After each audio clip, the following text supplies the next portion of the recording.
Your brand new YouTube channel. It's a clean slate for your future content, but don't let that prevent you from getting started. So if you're just starting YouTube today, I'm kind of jealous because you're about to discover a gold mine.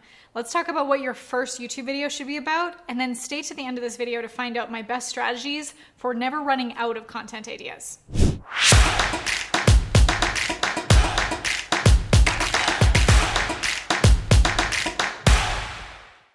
This is probably one of the most common questions. What should my first video be about? Should it be about my origin story?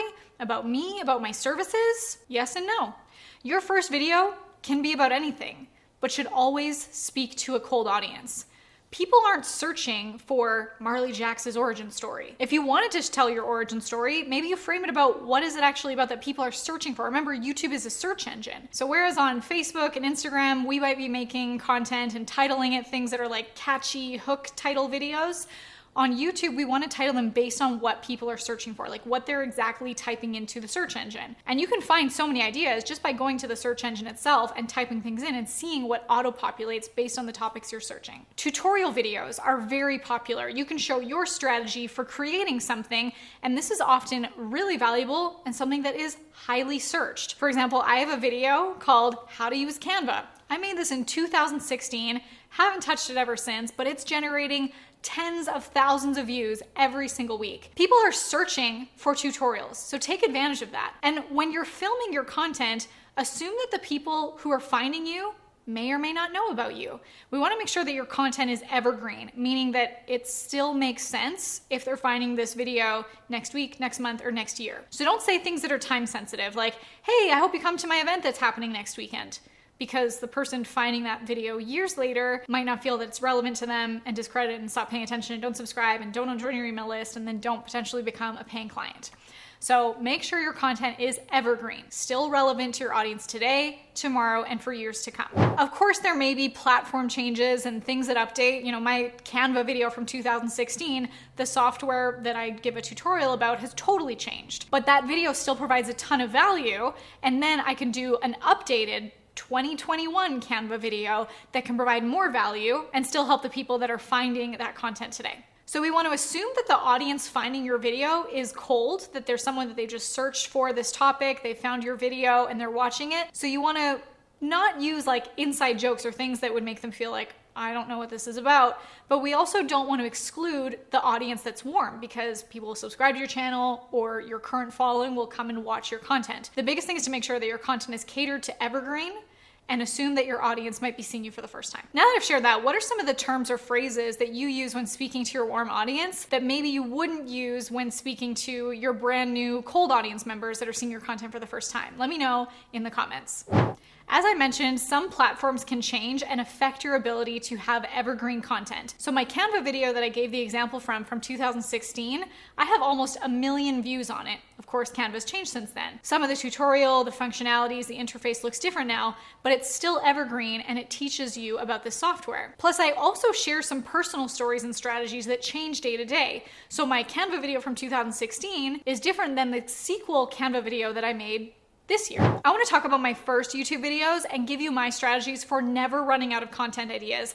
But first, I want to make sure you subscribe to this channel. I want to help you grow your business through video, and the easiest way to do that is by staying up to date with this channel. So hit that red button, be notified in your subscription feed every time I upload a new video. I started my YouTube channel in 2016. My first YouTube videos were me just answering frequently asked questions that I was getting. I had several clients. I was doing social media on the side when I was a dental hygienist, and my clients would ask me questions like, how do I put text on top of this picture? Or how do I use this function on Instagram? So I made videos answering these questions, and it's important that we title them based on how people are searching for them. I use tools like TubeBuddy, Keywords Everywhere, SEMrush, but you can also just use the YouTube search bar itself. If you go to the YouTube search bar right now, let's say you're a dog trainer and you type in how to train your dog.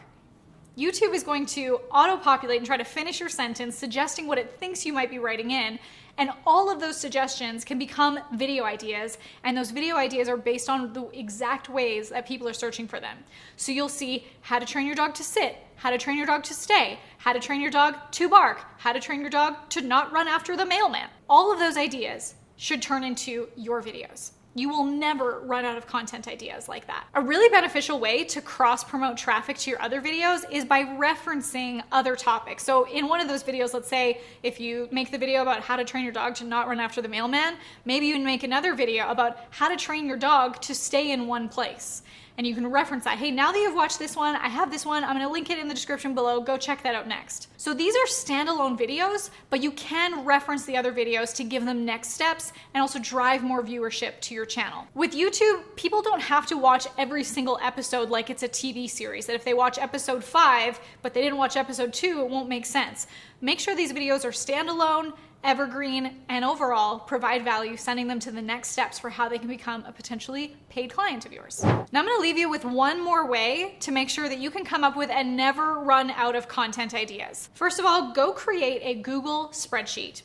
Think of all the questions that people have asked you, or the questions that you asked and wish you had the answers to when you first started. You wish that there was someone like you to be able to answer these questions for you. Your audience is like your before picture, and your reality is what they hope will be their after picture. That's their desired transformation. So if you keep that in mind and think that you're almost talking to like an earlier version of yourself or someone that didn't know the things that you needed, that's how you can approach your YouTube videos. Now, like I mentioned, you can use Google and YouTube to come up with lots of video ideas. If you do that, how to train your dog example, write all of those down in your Google spreadsheet. Write down all the questions that people ask you, and then find titles with the Google and YouTube autocomplete function that are similar to that. When I first started, I didn't know all of this. I wasn't strategic, and I didn't realize that I was sitting on a gold mine, and now you are embarking on this gold mine. One of my first videos I made, I titled it, "Did you know Instagram does this?" And I didn't realize that this video wasn't gonna go anywhere because people aren't searching for, did you know Instagram does this? But a video on my channel called How to Sell on Instagram, people are searching for that all day, every day, and that video has tons of views.